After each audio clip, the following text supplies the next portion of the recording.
ಸಿಬ್ಬಂದಿ ಹೇಳ್ತಿರುವಂಥ ಮಾಸ್ತು ಅಂದರೆ ಆ ಬ್ಯಾಂಕ್ನ ಒಳಗೆ ಏಕಾಏಕಿ ನುಗ್ಗಿದಂಥ ಏನು ಆಗಂತುಕರ ತಂಡ ಏನಿದೆ ಅಂದರೆ 5 ಮಂದಿ ಕಳ್ಳರೇನಿದ್ದಾರೆ ಏಕಾಏಕಿ ಬಂದು ಏನು ಸಿಬ್ಬಂದಿಯ ಏನು ಅವರಿಗೆ ಕೂತ್ಕೊಳ್ಳಿಕ್ಕೆ ಹೇಳಿರುವಂಥದ್ದು ಮತ್ತು ಅವರನ್ನು ಬೆದರಿಕೆ ಹಾಕಿರುವಂಥದ್ದು, ಅವರ ಏನು ಕುತ್ತಿಗೆಗೆ ಪಿಸ್ತೂಲನ್ನು ಇಟ್ಟು ಆ ಬೆದರಿಕೆಯನ್ನು ಹಾಕಿರುವಂಥದ್ದು ಬಹಳಷ್ಟು ಅಂದರೆ ಲೆಕ್ಕದ ಸಿಬ್ಬಂದಿಗಳು ಇರುವಂಥದ್ದು ಮತ್ತು ಅಲ್ಲಿ ಸೀಮಿತವಾದಂಥ ಗ್ರಾಹಕರು ಇದ್ರು. ಅಂದರೆ ಹೆಚ್ಚಿನ ಗ್ರಾಹಕರು ಯಾರೇ ಇಲ್ಲ. ಮಧ್ಯಾಹ್ನದ ವೇಳೆ ಆಗುವ ಕಾರಣವಾಗಿ ಆ ಗ್ರಾಹಕರ ಸಂಖ್ಯೆ ಕೂಡ ಬಹಳಷ್ಟು ಕಡಿಮೆ ಇತ್ತು. ಮತ್ತು ಮತ್ತೊಂದು ಗಮನಿಸಬೇಕು ಸ್ಮಿತಾ, ಏನಂದರೆ ಇವತ್ತು ಶುಕ್ರವಾರ ಈ ರೋಡ್ನಲ್ಲಿ ಸಾಕಷ್ಟು ಅಂಗಡಿ ಮುಂಗಟ್ಟುಗಳಿದೆ. ಆದರೆ ಇವತ್ತು ಶುಕ್ರವಾರ ಆದ ಕಾರಣವಾಗಿ ಎಲ್ಲರೂ ಕೂಡ ಮಸೀದಿಗೆ ಪ್ರಾರ್ಥನೆಗೆ ತೆರಳಿದ್ರು. ಹಾಗಾಗಿ ಆ ಜನಸಂಖ್ಯೆ ಬಹಳಷ್ಟು ಕಡಿಮೆ ಇತ್ತು. ಎಲ್ಲ ಅಂಗಡಿ ಮುಂಗಟ್ಟುಗಳು ಕ್ಲೋಸ್ ಆಗಿದ್ದು, ಹೀಗಾಗಿ ಯಾರ ಸಂಚಾರವೂ ಕೂಡ ಈ ಭಾಗದಲ್ಲಿ ಇರಲಿಲ್ಲ. ಇದನ್ನೇ ಒಂದು ದಾಳವಾಗಿಸಿಕೊಂಡಂತಹ ಕಳ್ಳರ ತಂಡ ಏನಿದೆ 5 ಮಂದಿ ಏಕಾಏಕಿ ನುಗ್ಗಿ ಆ ಸಿಬ್ಬಂದಿಗೆ ಪಿಸ್ತೂಲನ್ನು ಇಟ್ಟು ಹೆದರಿಸಿ ಅವರು ಅಲ್ಲಿದ್ದಂಥ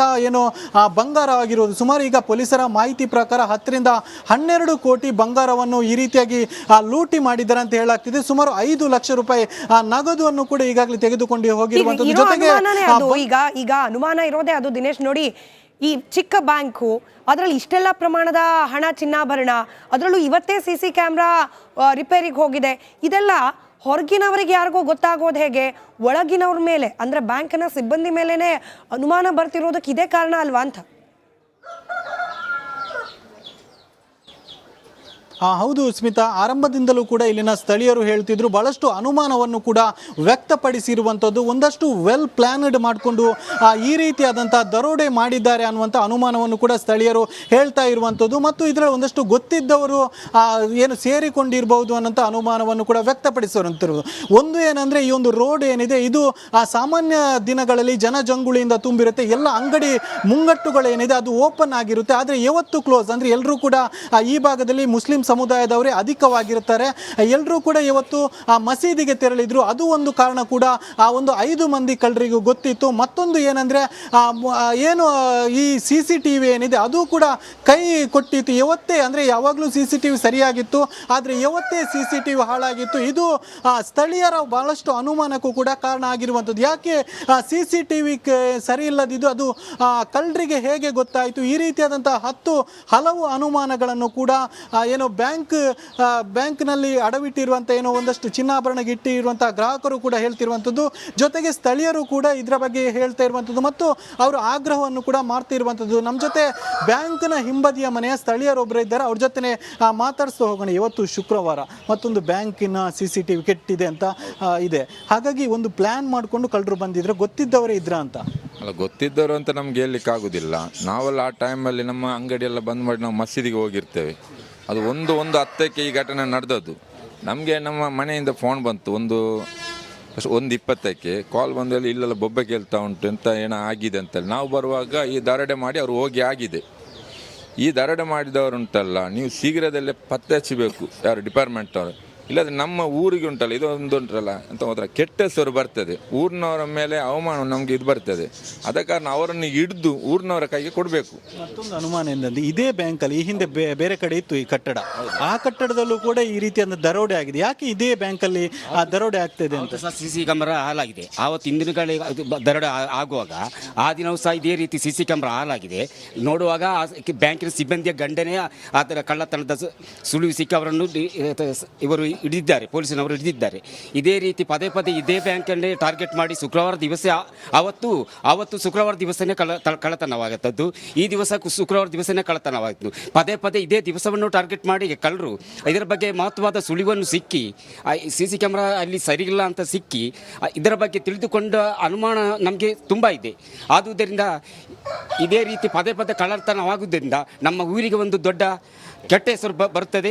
ಮುಂದಕ್ಕೆ ಈ ರೀತಿ ಆಗಬಾರ್ದಂತ ಈ ಮೂಲಕ ನಿಮ್ಮ ಮೀಡಿಯಾ ಮೂಲಕ ನಾವು ಕೇಳಿಕೊಳ್ತಾ ಇದ್ದೇವೆ. ಕಳೆದ ಬಾರಿ ಕೂಡ ಏನು ಬ್ಯಾಂಕ್ನ ಏನು ಮಾಹಿತಿ ಏನಿದೆ ಅದು ಸೋರಿಕೆಯಾಗಿ ಕಳ್ಳತನ ಆಗಿತ್ತು. ಅಂದರೆ ಬ್ಯಾಂಕ್ನ ಸಿಬ್ಬಂದಿಯವರ ಗಂಡನೇ ಈ ರೀತಿಯಾಗಿ ಕಳ್ಳತನದಲ್ಲಿ ಪಾಲ್ಗೊಂಡಿದ್ದ. ಈ ಬಾರಿ ಕೂಡ ಇದೇ ರೀತಿಯಂಥ ಮಾಹಿತಿ ಸೋರಿಕೆ ಆ ಕಳ್ಳತನಕ್ಕೆ ಕಾರಣ ಆಯ್ತಾ? ಕಳೆದ ಸಲ ಬ್ಯಾಂಕ್ ಸಿಬ್ಬಂದಿಯ ಗಂಡ ಕಳ್ಳತನದ ಕೃತ್ಯ ನಮಗೆ ಗೊತ್ತಾಯಿತು. ಈ ದಿವಸ ಇನ್ನು ತನಿಖೆಯಿಂದ ಮುಂದಕ್ಕೆ ತಿಳಿಬಹುದು ಯಾವ ರೀತಿ ವಿಧಾನದಿಂದ ಕಳ್ಳತನವಾಗಿದೆ, ಯಾರು ಇದರ ಬಗ್ಗೆ ಕೈವಾಡ ಇದೆ ಅಂತ ಮುಂದಿನ ದಿನಗಳಲ್ಲಿ ಗೊತ್ತಾಗ್ತದೆ. ಆದರೆ ನಮಗೆ ಹೇಳಲಿಕ್ಕೆ ಇಷ್ಟ ಏನಂದರೆ ಆ ಸಲವೂ ಸಿ ಸಿ ಕ್ಯಾಮ್ರಾ ಹಾಳಾಗಿದೆ, ಈ ದಿವಸವೂ ಸಿ ಸಿ ಕ್ಯಾಮ್ರಾ ಆಗಿದೆ. ಪದೇ ಪದೇ ಕಳ್ಳತನವಾಗುವಾಗ ಯಾಕೆ ಸಿ ಸಿ ಕ್ಯಾಮ್ರಾ ಹಾಳಾಗುವುದರಿಂದ ನಮಗೆ ಒಂದು ದೊಡ್ಡ ಅನುಮಾನದ ಸಂಗತಿಯಾಗಿ ತಿಳಿದು ಬರ್ತದೆ. ಸ್ಮಿತಾ, ಇದು ಅನುಮಾನ ವ್ಯಕ್ತಪಡಿಸ್ತಾ ಇರುವಂಥದ್ದು ಗ್ರಾಹಕರು. ಏನಂದ್ರೆ ಕಳೆದ ಬಾರಿಯೂ ಕೂಡ ಶುಕ್ರವಾರನೇ ಈ ರೀತಿಯಂತ ಕಳ್ಳತನ ಆಗಿತ್ತು. ಅವತ್ತು ಕೂಡ ಯಾರು ಕೂಡ ಆ ರಸ್ತೆಯಲ್ಲಿ ಇರಲಿಲ್ಲ, ಆಗ್ಲೂ ಕೂಡ ಕಳ್ಳತನ ಆಗಿತ್ತು. ಆಗ ಆ ಕಳ್ಳತನದಲ್ಲಿ ಭಾಗಿಯಾದಂಥವರು ಆ ಒಂದು ಬ್ಯಾಂಕ್ನ ಸಿಬ್ಬಂದಿಯ ಸಂಬಂಧಿಕರು ಈ ರೀತಿಯಾದಂಥ ಕಳ್ಳತನದಲ್ಲಿ ಭಾಗಿಯಾಗಿದ್ರು. ಈ ಬಾರಿಯೂ ಕೂಡ ಒಂದಷ್ಟು ಸಾಮ್ಯತೆಗಳು ಕಂಡು ಬರ್ತಾ ಇದೆ ಅನ್ನುವಂಥ ಅನುಮಾನವನ್ನು ಕೂಡ ವ್ಯಕ್ತಪಡಿಸಿರುವಂಥದ್ದು. ಅಂದರೆ ಇವತ್ತು ಕೂಡ ಶುಕ್ರವಾರ, ಜೊತೆಗೆ ಇವತ್ತೇ CCTV ಹಾಳಾಗಿತ್ತು. ಈ ರೀತಿಯಾದ ಒಂದಷ್ಟು ಹಲವು ಅನುಮಾನಗಳು ಕೂಡ ಮೂಡ್ತಾ ಇರುವಂಥದ್ದು. ಈಗ ಸದ್ಯ ಪೊಲೀಸರು ಬೇರೆ ಬೇರೆ ಆಂಗಲ್ನಲ್ಲೂ ಕೂಡ ರೈಟ್ ಧನ್ಯವಾದ ದಿನೇಶ್ ಮಾಹಿತಿಗಾಗಿ. ಸಿಬ್ಬಂದಿ ಹೇಳ್ತಿರುವಂಥ ಮಾಸ್ತು ಅಂದರೆ ಆ ಬ್ಯಾಂಕ್ನ ಒಳಗೆ ಏಕಾಏಕಿ ನುಗ್ಗಿದಂಥ ಏನು ಆಗಂತುಕರ ತಂಡ ಏನಿದೆ ಅಂದರೆ 5 ಮಂದಿ ಕಳ್ಳರೇನಿದ್ದಾರೆ ಏಕಾಏಕಿ ಬಂದು ಏನು ಸಿಬ್ಬಂದಿಯ ಏನು ಅವರಿಗೆ ಕೂತ್ಕೊಳ್ಳಿಕ್ಕೆ ಹೇಳಿರುವಂಥದ್ದು ಮತ್ತು ಅವರನ್ನು ಬೆದರಿಕೆ ಹಾಕಿರುವಂಥದ್ದು, ಅವರ ಏನು ಕುತ್ತಿಗೆಗೆ ಪಿಸ್ತೂಲನ್ನು ಇಟ್ಟು ಬೆದರಿಕೆಯನ್ನು ಹಾಕಿರುವಂಥದ್ದು. ಭಾಳಷ್ಟು ಅಂದರೆ ಲೆಕ್ಕದ ಸಿಬ್ಬಂದಿಗಳು ಇರುವಂಥದ್ದು ಮತ್ತು ಅಲ್ಲಿ ಸೀಮಿತವಾದಂಥ ಗ್ರಾಹಕರು ಇದ್ದರು. ಅಂದರೆ ಹೆಚ್ಚಿನ ಗ್ರಾಹಕರು ಯಾರೇ ಇಲ್ಲ. ಮಧ್ಯಾಹ್ನದ ವೇಳೆ ಆಗುವ ಕಾರಣವಾಗಿ ಆ ಗ್ರಾಹಕರ ಸಂಖ್ಯೆ ಕೂಡ ಬಹಳಷ್ಟು ಕಡಿಮೆ ಇತ್ತು. ಮತ್ತು ಮತ್ತೊಂದು ಗಮನಿಸಬೇಕು ಸ್ಮಿತಾ, ಏನಂದರೆ ಇವತ್ತು ಶುಕ್ರವಾರ ಈ ರೋಡ್ನಲ್ಲಿ ಸಾಕಷ್ಟು ಅಂಗಡಿ ಮುಂಗಟ್ಟುಗಳಿದೆ. ಆದರೆ ಇವತ್ತು ಶುಕ್ರವಾರ ಆದ ಕಾರಣವಾಗಿ ಎಲ್ಲರೂ ಕೂಡ ಮಸೀದಿಗೆ ಪ್ರಾರ್ಥನೆಗೆ ತೆರಳಿದ್ರು. ಹಾಗಾಗಿ ಆ ಜನಸಂಖ್ಯೆ ಬಹಳಷ್ಟು ಕಡಿಮೆ ಇತ್ತು. ಎಲ್ಲ ಅಂಗಡಿ ಮುಂಗಟ್ಟುಗಳು ಕ್ಲೋಸ್ ಆಗಿದ್ದು, ಹೀಗಾಗಿ ಯಾರ ಸಂಚಾರವೂ ಕೂಡ ಈ ಭಾಗದಲ್ಲಿ ಇರಲಿಲ್ಲ. ಇದನ್ನೇ ಒಂದು ದಾಳವಾಗಿಸಿಕೊಂಡಂತಹ ಕಳ್ಳರ ತಂಡ ಏನಿದೆ 5 ಮಂದಿ ಏಕಾಏಕಿ ನುಗ್ಗಿ ಆ ಸಿಬ್ಬಂದಿಗೆ ಪಿಸ್ತೂಲನ್ನು ಇಟ್ಟು ಹೆದರಿಸಿ ಅವರು ಅಲ್ಲಿದ್ದಂಥ ಏನು ಬಂಗಾರವಾಗಿರೋದು ಸುಮಾರು ಈಗ ಪೊಲೀಸರ ಮಾಹಿತಿ ಪ್ರಕಾರ 10 ರಿಂದ 12 ಕೋಟಿ ಬಂಗಾರವನ್ನು ಈ ರೀತಿಯಾಗಿ ಲೂಟಿ ಮಾಡಿದ್ದಾರೆ ಅಂತ ಹೇಳಲಾಗ್ತಿದೆ. ಸುಮಾರು 5 ಲಕ್ಷ ರೂಪಾಯಿ ನಗದುವನ್ನು ಕೂಡ ಈಗಾಗಲೇ ತೆಗೆದುಕೊಂಡು ಹೋಗಿರುವಂಥದ್ದು. ಜೊತೆಗೆ ಈಗ ಅನುಮಾನ ಇರೋದೇ ಅದು ದಿನೇಶ್ ನೋಡಿ, ಈ ಚಿಕ್ಕ ಬ್ಯಾಂಕು ಅದರಲ್ಲಿ ಇಷ್ಟೆಲ್ಲ ಪ್ರಮಾಣದ ಹಣ ಚಿನ್ನಾಭರಣ, ಅದರಲ್ಲೂ ಇವತ್ತೇ CC ಕ್ಯಾಮ್ರಾ ರಿಪೇರಿಗೆ ಹೋಗಿದೆ. ಇದೆಲ್ಲ ಹೊರಗಿನವರಿಗೆ ಯಾರಿಗೂ ಗೊತ್ತಾಗೋದು ಹೇಗೆ? ಒಳಗಿನವ್ರ ಮೇಲೆ ಅಂದರೆ ಬ್ಯಾಂಕಿನ ಸಿಬ್ಬಂದಿ ಮೇಲೇನೆ ಅನುಮಾನ ಬರ್ತಿರೋದಕ್ಕೆ ಇದೇ ಕಾರಣ ಅಲ್ವಾ ಅಂತ. ಹೌದು ಸ್ಮಿತಾ, ಆರಂಭದಿಂದಲೂ ಕೂಡ ಇಲ್ಲಿನ ಸ್ಥಳೀಯರು ಹೇಳ್ತಿದ್ರು ಬಹಳಷ್ಟು ಅನುಮಾನವನ್ನು ಕೂಡ ವ್ಯಕ್ತಪಡಿಸಿರುವಂಥದ್ದು. ಒಂದಷ್ಟು ವೆಲ್ ಪ್ಲಾನ್ಡ್ ಮಾಡಿಕೊಂಡು ಈ ರೀತಿಯಾದಂಥ ದರೋಡೆ ಮಾಡಿದ್ದಾರೆ ಅನ್ನುವಂಥ ಅನುಮಾನವನ್ನು ಕೂಡ ಸ್ಥಳೀಯರು ಹೇಳ್ತಾ ಇರುವಂಥದ್ದು. ಮತ್ತು ಇದರಲ್ಲಿ ಒಂದಷ್ಟು ಗೊತ್ತಿದ್ದವರು ಏನು ಸೇರಿಕೊಂಡಿರ್ಬೋದು ಅನ್ನೋಂಥ ಅನುಮಾನವನ್ನು ಕೂಡ ವ್ಯಕ್ತಪಡಿಸಿರುವಂಥದ್ದು. ಒಂದು ಏನಂದರೆ ಈ ಒಂದು ರೋಡ್ ಏನಿದೆ ಇದು ಸಾಮಾನ್ಯ ದಿನಗಳಲ್ಲಿ ಜನಜಂಗುಳಿಯಿಂದ ತುಂಬಿರುತ್ತೆ. ಎಲ್ಲ ಅಂಗಡಿ ಮುಂಗಟ್ಟುಗಳೇನಿದೆ ಅದು ಓಪನ್ ಆಗಿರುತ್ತೆ. ಆದರೆ ಯಾವತ್ತು ಕ್ಲೋಸ್ ಅಂದರೆ ಎಲ್ಲರೂ ಕೂಡ ಈ ಭಾಗದಲ್ಲಿ ಮುಸ್ಲಿಂ ಸಮುದಾಯದವರೇ ಅಧಿಕವಾಗಿರ್ತಾರೆ.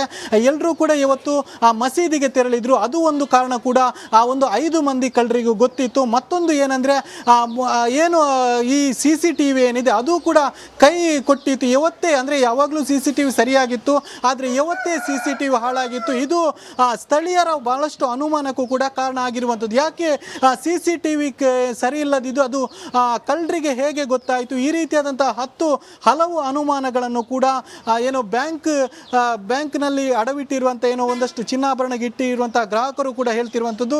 ಜೊತೆಗೆ ಸ್ಥಳೀಯರು ಕೂಡ ಇದರ ಬಗ್ಗೆ ಹೇಳ್ತಾ ಇರುವಂಥದ್ದು ಮತ್ತು ಅವರು ಆಗ್ರಹವನ್ನು ಕೂಡ ಮಾಡ್ತಿರುವಂಥದ್ದು. ನಮ್ಮ ಜೊತೆ ಬ್ಯಾಂಕ್ನ ಹಿಂಬದಿಯ ಮನೆಯ ಸ್ಥಳೀಯರೊಬ್ಬರು ಇದ್ದಾರೆ, ಅವ್ರ ಜೊತೆ ಮಾತಾಡಿಸ್ತಾ ಹೋಗೋಣ. ಇವತ್ತು ಶುಕ್ರವಾರ ಮತ್ತೊಂದು ಬ್ಯಾಂಕಿನ CCTV ಕೆಟ್ಟಿದೆ ಅಂತ ಇದೆ. ಹಾಗಾಗಿ ಒಂದು ಪ್ಲ್ಯಾನ್ ಮಾಡಿಕೊಂಡು ಕಳ್ಳರು ಬಂದಿದ್ರೆ ಗೊತ್ತಿದ್ದವರೇ ಇದ್ರ ಅಂತ ಅಲ್ಲ, ಗೊತ್ತಿದ್ದವರು ಅಂತ ನಮ್ಗೆ ಹೇಳಲಿಕ್ಕೆ ಆಗೋದಿಲ್ಲ. ನಾವೆಲ್ಲ ಆ ಟೈಮಲ್ಲಿ ನಮ್ಮ ಅಂಗಡಿಯೆಲ್ಲ ಬಂದ್ ಮಾಡಿ ನಾವು ಮಸೀದಿಗೆ ಹೋಗಿರ್ತೇವೆ. ಅದು ಒಂದು 10ಕ್ಕೆ ಈ ಘಟನೆ ನಡೆದದ್ದು. ನಮಗೆ ನಮ್ಮ ಮನೆಯಿಂದ ಫೋನ್ ಬಂತು 1:20ಕ್ಕೆ ಕಾಲ್ ಬಂದಲ್ಲಿ ಇಲ್ಲೆಲ್ಲ ಬೊಬ್ಬೆ ಕೇಳ್ತಾ ಉಂಟು ಅಂತ ಏನೋ ಆಗಿದೆ ಅಂತೇಳಿ. ನಾವು ಬರುವಾಗ ಈ ದರೋಡೆ ಮಾಡಿ ಅವರು ಹೋಗಿ ಆಗಿದೆ. ಈ ದರೋಡೆ ಮಾಡಿದವರುಂಟಲ್ಲ, ನೀವು ಶೀಘ್ರದಲ್ಲೇ ಪತ್ತೆ ಹಚ್ಚಬೇಕು ಯಾರು ಡಿಪಾರ್ಟ್ಮೆಂಟ್ ಅವರು. ಇಲ್ಲಾಂದರೆ ನಮ್ಮ ಊರಿಗೆ ಉಂಟಲ್ಲ ಇದೊಂದು ಉಂಟಲ್ಲ ಅಂತ ಹೋದ್ರೆ ಕೆಟ್ಟ ಹೆಸರು ಬರ್ತದೆ, ಊರಿನವರ ಮೇಲೆ ಅವಮಾನ ನಮಗೆ ಇದು ಬರ್ತದೆ. ಅದ ಕಾರಣ ಅವರನ್ನು ಹಿಡಿದು ಊರಿನವರ ಕೈಗೆ ಕೊಡಬೇಕು. ಮತ್ತೊಂದು ಅನುಮಾನ ಏನಂದ್ರೆ ಇದೇ ಬ್ಯಾಂಕಲ್ಲಿ ಈ ಹಿಂದೆ ಬೇರೆ ಕಡೆ ಇತ್ತು ಈ ಕಟ್ಟಡ, ಆ ಕಟ್ಟಡದಲ್ಲೂ ಕೂಡ ಈ ರೀತಿಯ ದರೋಡೆ ಆಗಿದೆ. ಯಾಕೆ ಇದೇ ಬ್ಯಾಂಕಲ್ಲಿ ದರೋಡೆ ಆಗ್ತಿದೆ ಅಂತ? CC ಕ್ಯಾಮ್ರಾ ಹಾಳಾಗಿದೆ. ಆವತ್ತು ಹಿಂದಿನ ಕಡೆ ದರೋಡೆ ಆಗುವಾಗ ಆ ದಿನವೂ ಸಹ ಇದೇ ರೀತಿ CC ಕ್ಯಾಮ್ರಾ ಹಾಳಾಗಿದೆ. ನೋಡುವಾಗ ಬ್ಯಾಂಕಿನ ಸಿಬ್ಬಂದಿಯ ಗಂಡನೇ ಅದರ ಕಳ್ಳತನದ ಸುಳಿವು ಸಿಕ್ಕಿ ಅವರನ್ನು ಇವರು ಹಿಡಿದಿದ್ದಾರೆ, ಪೊಲೀಸಿನವರು ಹಿಡಿದಿದ್ದಾರೆ. ಇದೇ ರೀತಿ ಪದೇ ಪದೇ ಇದೇ ಬ್ಯಾಂಕನ್ನೇ ಟಾರ್ಗೆಟ್ ಮಾಡಿ ಶುಕ್ರವಾರ ದಿವಸ ಅವತ್ತು ಶುಕ್ರವಾರ ದಿವಸನೇ ಕಳ್ಳತನವಾಗುತ್ತದ್ದು. ಈ ದಿವಸ ಶುಕ್ರವಾರ ದಿವಸನೇ ಕಳ್ಳತನವಾಗಿತ್ತು. ಪದೇ ಪದೇ ಇದೇ ದಿವಸವನ್ನು ಟಾರ್ಗೆಟ್ ಮಾಡಿ ಕಳ್ಳರು ಇದರ ಬಗ್ಗೆ ಮಹತ್ವದ ಸುಳಿವನ್ನು ಸಿಕ್ಕಿ CC ಕ್ಯಾಮ್ರಾ ಅಲ್ಲಿ ಸರಿಯಿಲ್ಲ ಅಂತ ಸಿಕ್ಕಿ ಇದರ ಬಗ್ಗೆ ತಿಳಿದುಕೊಂಡ ಅನುಮಾನ ನಮಗೆ ತುಂಬ ಇದೆ. ಆದುದರಿಂದ ಇದೇ ರೀತಿ ಪದೇ ಪದೇ ಕಳ್ಳತನವಾಗುವುದರಿಂದ ನಮ್ಮ ಊರಿಗೆ ಒಂದು ದೊಡ್ಡ ಕೆಟ್ಟ ಹೆಸರು ಬರುತ್ತದೆ. ಮುಂದಕ್ಕೆ ಈ ರೀತಿ ಆಗಬಾರ್ದಂತ ಈ ಮೂಲಕ ನಿಮ್ಮ ಮೀಡಿಯಾ ಮೂಲಕ ನಾವು ಕೇಳಿಕೊಳ್ತಾ ಇದ್ದೇವೆ. ಕಳೆದ ಬಾರಿ ಕೂಡ ಏನು ಬ್ಯಾಂಕ್ನ ಏನು ಮಾಹಿತಿ ಏನಿದೆ ಅದು ಸೋರಿಕೆಯಾಗಿ ಕಳ್ಳತನ ಆಗಿತ್ತು. ಅಂದರೆ ಬ್ಯಾಂಕ್ನ ಸಿಬ್ಬಂದಿಯವರ ಗಂಡನೇ ಈ ರೀತಿಯಾಗಿ ಕಳ್ಳತನದಲ್ಲಿ ಪಾಲ್ಗೊಂಡಿದ್ದ. ಈ ಬಾರಿ ಕೂಡ ಇದೇ ರೀತಿಯಂಥ ಮಾಹಿತಿ ಸೋರಿಕೆ ಆ ಕಳ್ಳತನಕ್ಕೆ ಕಾರಣ ಆಯ್ತಾ? ಕಳೆದ ಸಲ ಬ್ಯಾಂಕ್ ಸಿಬ್ಬಂದಿಯ ಗಂಡ ಕಳ್ಳತನದ ಕೃತ್ಯ ನಮಗೆ ಗೊತ್ತಾಯಿತು. ಈ ದಿವಸ ಇನ್ನು ತನಿಖೆಯಿಂದ ಮುಂದಕ್ಕೆ ತಿಳಿಬಹುದು ಯಾವ ರೀತಿ ವಿಧಾನದಿಂದ ಕಳ್ಳತನವಾಗಿದೆ, ಯಾರು ಇದರ ಬಗ್ಗೆ ಕೈವಾಡ ಇದೆ ಅಂತ ಮುಂದಿನ ದಿನಗಳಲ್ಲಿ ಗೊತ್ತಾಗ್ತದೆ. ಆದರೆ ನಮಗೆ ಹೇಳಲಿಕ್ಕೆ ಇಷ್ಟ ಏನಂದರೆ ಆ ಸಲವೂ CC ಕ್ಯಾಮ್ರಾ ಹಾಳಾಗಿದೆ, ಈ ದಿವಸವೂ CC ಕ್ಯಾಮ್ರಾ ಆಗಿದೆ. ಪದೇ ಪದೇ ಕಳ್ಳತನವಾಗುವಾಗ ಯಾಕೆ CC ಕ್ಯಾಮ್ರಾ ಹಾಳಾಗುವುದರಿಂದ ನಮಗೆ ಒಂದು ದೊಡ್ಡ ಅನುಮಾನದ ಸಂಗತಿಯಾಗಿ ತಿಳಿದು ಬರ್ತದೆ. ಸ್ಮಿತಾ, ಇದು ಅನುಮಾನ ವ್ಯಕ್ತಪಡಿಸ್ತಾ ಇರುವಂಥದ್ದು ಗ್ರಾಹಕರು. ಏನಂದರೆ ಕಳೆದ ಬಾರಿಯೂ ಕೂಡ ಶುಕ್ರವಾರನೇ ಈ ರೀತಿಯಂಥ ಕಳ್ಳತನ ಆಗಿತ್ತು. ಅವತ್ತು ಕೂಡ ಯಾರು ಕೂಡ ಆ ರಸ್ತೆಯಲ್ಲಿ ಇರಲಿಲ್ಲ, ಆಗಲೂ ಕೂಡ ಕಳ್ಳತನ ಆಗಿತ್ತು. ಆಗ ಆ ಕಳ್ಳತನದಲ್ಲಿ ಭಾಗಿಯಾದಂಥವರು ಆ ಒಂದು ಬ್ಯಾಂಕ್ನ ಸಿಬ್ಬಂದಿಯ ಸಂಬಂಧಿಕರು ಈ ರೀತಿಯಾದಂಥ ಕಳ್ಳತನದಲ್ಲಿ ಭಾಗಿಯಾಗಿದ್ರು. ಈ ಬಾರಿಯೂ ಕೂಡ ಒಂದಷ್ಟು ಸಾಮ್ಯತೆಗಳು ಕಂಡು ಬರ್ತಾ ಇದೆ ಅನ್ನುವಂಥ ಅನುಮಾನವನ್ನು ಕೂಡ ವ್ಯಕ್ತಪಡಿಸಿರುವಂಥದ್ದು. ಅಂದರೆ ಇವತ್ತು ಕೂಡ ಶುಕ್ರವಾರ, ಜೊತೆಗೆ ಇವತ್ತೇ CCTV ಹಾಳಾಗಿತ್ತು. ಈ ರೀತಿಯಾದಂಥ ಒಂದಷ್ಟು ಹಲವು ಅನುಮಾನಗಳು ಕೂಡ ಮೂಡ್ತಾ ಇರುವಂಥದ್ದು. ಈಗ ಸದ್ಯ ಪೊಲೀಸರು ಬೇರೆ ಬೇರೆ ಆಂಗಲ್ನಲ್ಲೂ ಕೂಡ ರೈಟ್ ಧನ್ಯವಾದ ದಿನೇಶ್ ಮಾಹಿತಿಗಾಗಿ.